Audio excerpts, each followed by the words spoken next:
চৌঠা অক্টোবর তাদের দুজনের প্রথম দেখা হলো। তখন বিকেল ঘনিয়ে আসছে, বাতাসে শীতের আমেজ। 10ই অক্টোবর তাদের দীর্ঘক্ষণ কথা হলো টেলিফোনে। সেদিন ছেলেটি নতুন কেনা টবে গোলাপি চারা লাগালো।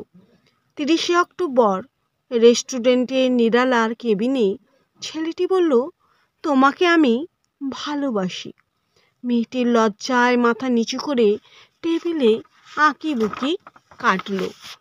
12ই ডিসেম্বর গোলাপ গাছের কুঁড়ি ধরল।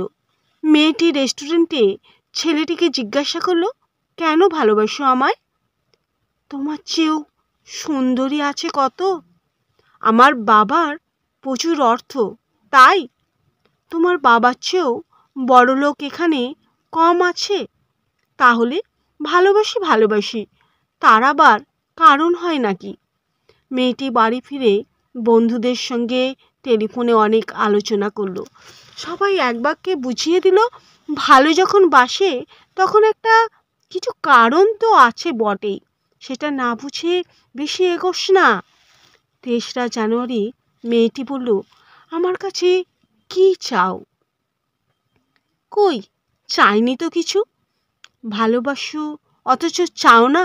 তাহলে না চাহিলে যারে পাওয়া যায়, দিয়া গেলে আসে হাতে।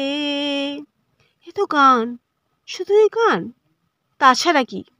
কিছুই যদি না চাও তবে ভালোবাসো কেন? ভালোবাসি, তাই ভালোবাসা দিতে চাই, চাইবো কেন? তুমি সত্যিই অদ্ভুত। 10ই ফেব্রুয়ারি দুজনের দেখা হলো মেট্রো স্টেশনে, পাতালে।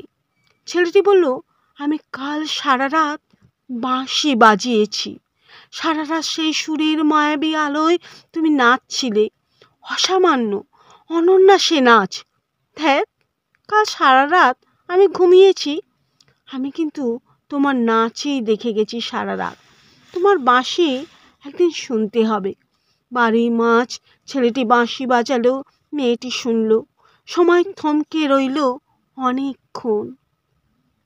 বাঁশি যখন থামলো, মেয়েটি দু চোখ ভরা জলে বলল, বাঁশি শুনতে শুনতে আমার ঘুম এলো বেশি। আমি দেখলাম আমি নাচছি মেঘের মাঝখানে, তারাদের পাশে আমি নাচছি, আকাশের ফুলের গন্ধ। ডাক্তার আমার বাঁশি বাজাতে নিষেধ করেছেন। সে কি, কেন? বাঁশি আমায় টেনে নিয়ে যায় স্বপ্নের মধ্যে। ডাক্তার বলেছে, স্বপ্ন দেখে আমার মস্তিষ্কের শিরা উপশিরায় জোট পাকিয়ে যাচ্ছে।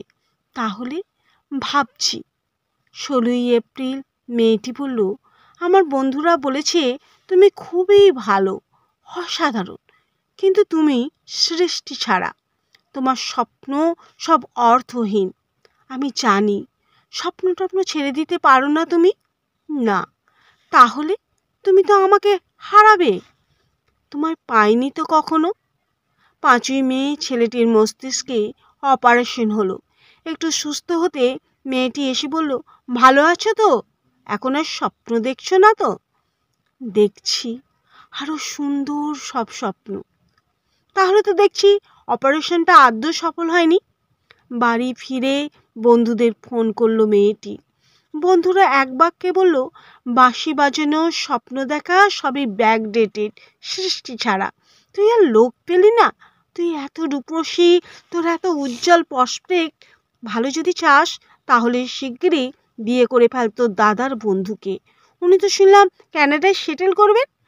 7ই জুলাই মেয়েটি আবার জিজ্ঞাসা করলো, তুমি সত্যিই কি চাও বলো তো?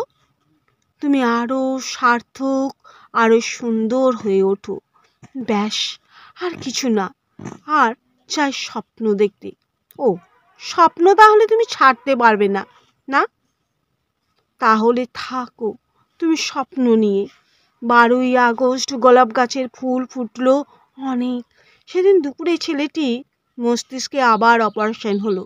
13ই সেপ্টেম্বর ছেলেটি মারা গেল। 14ই সেপ্টেম্বর মেয়েটির শুভ বিবাহ সুসম্পন্ন হলো কানাডাগামী সেই পাত্রের সঙ্গে।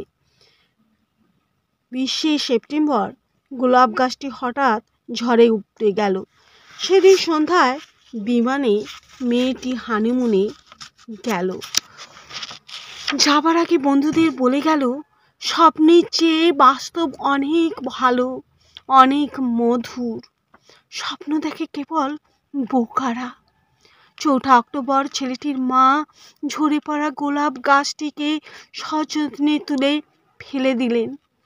শূন্য টবে কয়েকটা পোকা, কয়েকটা মাছি। আমরা কেউ জানি না ওগুলো পোকা, মাছি নাকি ছেলেটির স্বপ্ন।